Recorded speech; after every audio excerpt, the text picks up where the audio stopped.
In this episode, we're going to take the serverless attack surface model you built and use it as a practical lens for assessment, because serverless takeovers usually happen through a small set of predictable misconfigurations.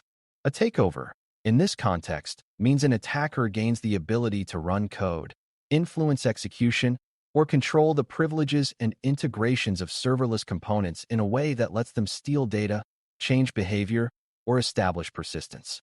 The reason assessment matters is that serverless environments grow quickly, with many functions, many triggers, and many permission relationships, and that growth makes it easy for small misconfigurations to hide in plain sight. Beginners often assume that takeover requires a dramatic vulnerability in the platform itself, but most real-world takeovers are enabled by misconfigurations in identity, triggers, exposure, and control plane governance. The goal here is to teach you how to assess serverless environments for the misconfigurations attackers exploit first, using a repeatable mindset rather than tool-specific steps. If you can identify the most dangerous misconfigurations and explain why they matter, you can prioritize fixes that prevent the highest impact takeovers. Before we continue, a quick note. This audio course is a companion to our course companion books. The first book is about the exam and provides detailed information on how to pass it best. The second book is a Kindle-only ebook that contains 1,000 flashcards that can be used on your mobile device or Kindle. Check them both out at cyber.author.me in the Bare Metal Study Guide series. A strong assessment mindset begins with understanding that serverless risk is about who can cause execution and what that execution is allowed to do. Every function has at least one way it can be invoked, and every invocation happens under an identity and within a set of permissions and environment settings. A takeover is easier when invocation is broad, identity is powerful, and boundaries are weak. That means your assessment should focus on the points where reachability and privilege combine, because those are the conditions that let attackers turn a small foothold into full control. For beginners, it helps to think in terms of two questions that can be asked repeatedly across a serverless environment. Who can trigger this function, and what can this function touch once it runs? If the answer to the first question is too broad, attackers can run it. If the answer to the second question is too powerful, attackers can use it as a lever to access sensitive resources. When both are true at once, takeover risk is high even if the function code looks simple. Publicly reachable functions are one of the first things to assess because they create the most obvious entry points for attackers. A public endpoint is not automatically a problem, but it must be treated as a public application surface, and the most common misconfiguration is assuming a function is protected when it is not. This can happen when authentication is optional, misapplied, or inconsistent across routes. It can also happen when a function is exposed unintentionally because a routing configuration or integration default created a public path. Another misconfiguration is exposing administrative or diagnostic functionality through the same public endpoint as normal user traffic, which increases the attack surface dramatically. When you assess, you want to identify which functions are publicly reachable, confirm that public exposure is intended, and then confirm that access controls are enforced consistently for every path that can invoke the function. Beginners should remember that attackers probe public surfaces relentlessly, and they will find the one route that is weaker than the others. A single unprotected path can turn a serverless service into an attacker-controlled execution surface. Event triggers are the next major assessment area, because serverless functions are often invoked indirectly, and those indirect paths can be even easier to overlook.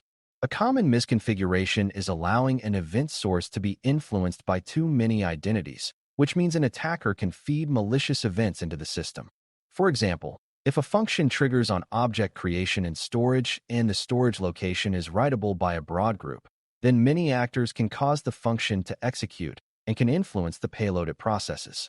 If a function triggers on messages from a queue and publishing to that queue is too open, attackers can send crafted messages that cause the function to misbehave or execute expensive logic repeatedly. Another misconfiguration is failing to validate event payloads, where the function assumes events are trustworthy because they come from inside the environment. Assessment here asks whether triggers are scoped to trusted event sources, whether the event sources themselves are protected, and whether the function treats event content as untrusted input that must be handled carefully.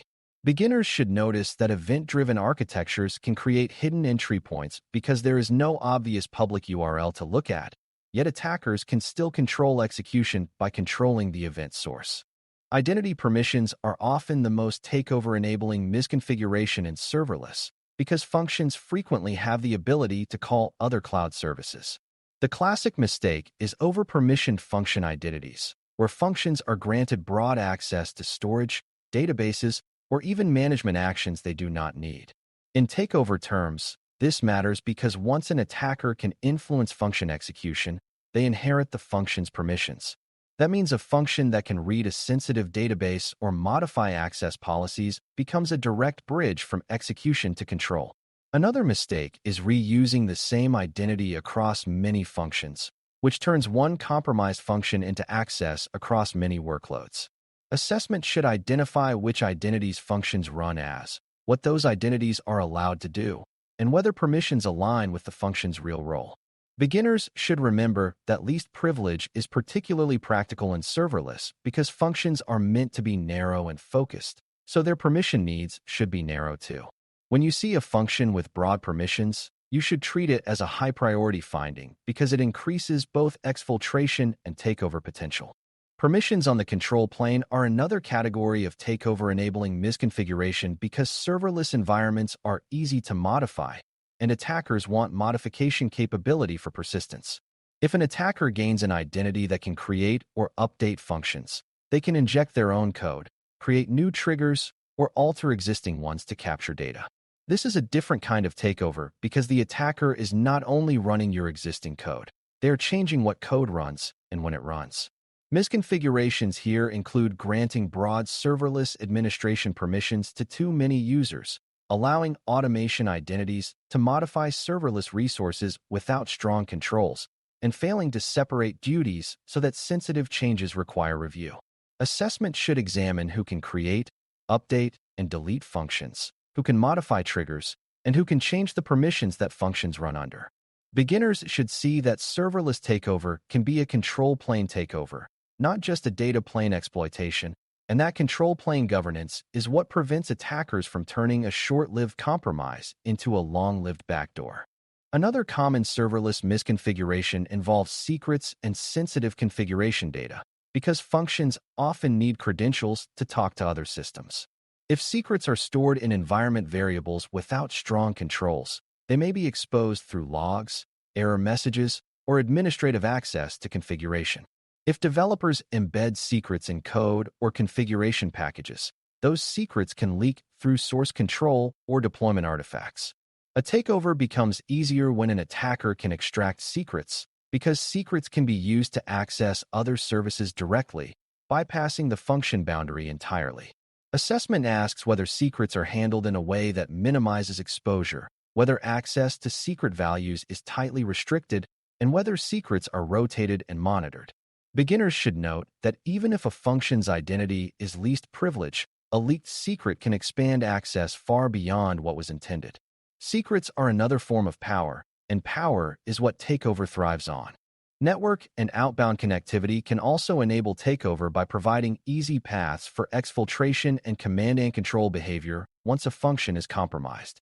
Serverless functions often have the ability to make outbound network calls, and if outbound access is unrestricted, an attacker-controlled function can send data anywhere. Even if the initial compromise is small, unrestricted outbound connectivity can turn it into a data theft event quickly. Another risk is when functions can reach internal services that were assumed to be isolated, enabling lateral movement through internal APIs. Assessment asks whether function network access is scoped according to need, whether sensitive internal services are protected by strong authentication even when called internally, and whether unusual outbound patterns would be detectable. Beginners should see that serverless isolation does not automatically prevent data movement. It only changes how that movement occurs. If the function can talk to many things, it becomes a vehicle for attackers. Logging and observability misconfigurations are especially takeover-enabling because they allow attackers to probe and test without being noticed. A function might be invoked repeatedly with malicious payloads, causing errors or edge case behavior. And if those events are not logged well, the organization may not notice the probing stage. If invocation logs do not include identity and trigger context, it becomes difficult to tell whether executions are normal or attacker-driven. If logs are retained for too short a time, investigation may miss the earliest evidence.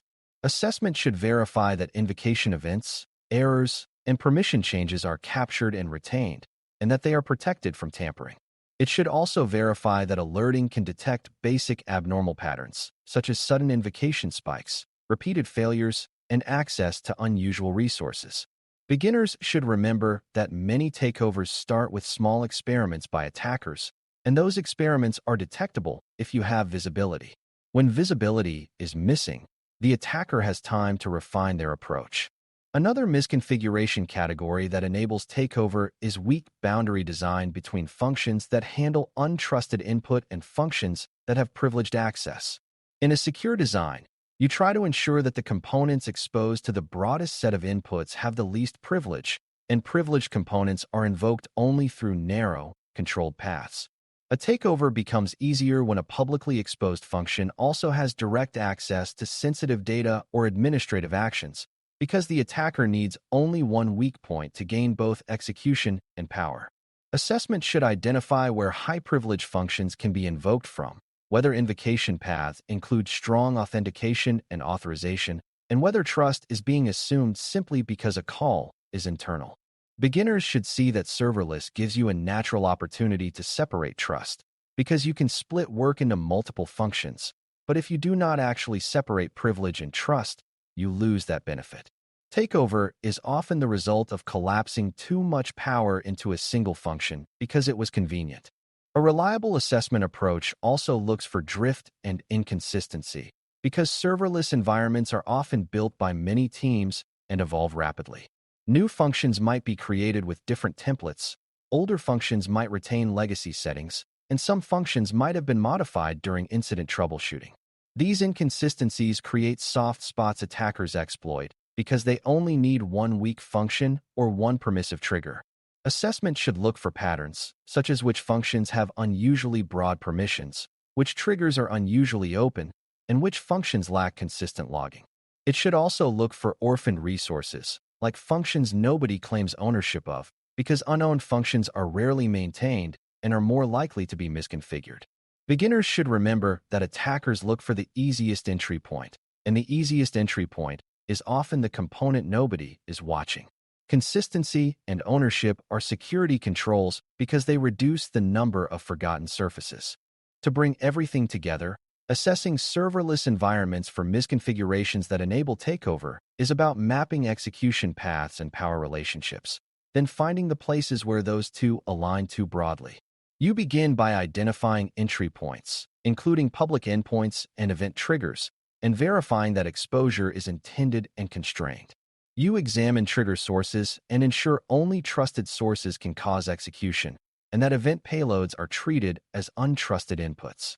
You focus heavily on function identities and least privilege, because over-permissioned identities are the fastest path from execution to broad compromise. You assess control plane permissions for serverless management actions, because the ability to create or modify functions is a direct path to persistence. You review secrets handling, outbound connectivity, and internal call trust boundaries, because those are common pivot points once execution is compromised. You confirm logging and observability are strong enough to detect probing and abnormal execution patterns early. The practical outcome is that you can spot the misconfigurations attackers exploit first, prioritize fixes that reduce both reachability and power, and prevent small weaknesses in one function or one trigger from becoming a full takeover of the serverless environment. Thanks for listening. For more audio courses, daily newsletters, and more, please visit DailyCyber.News.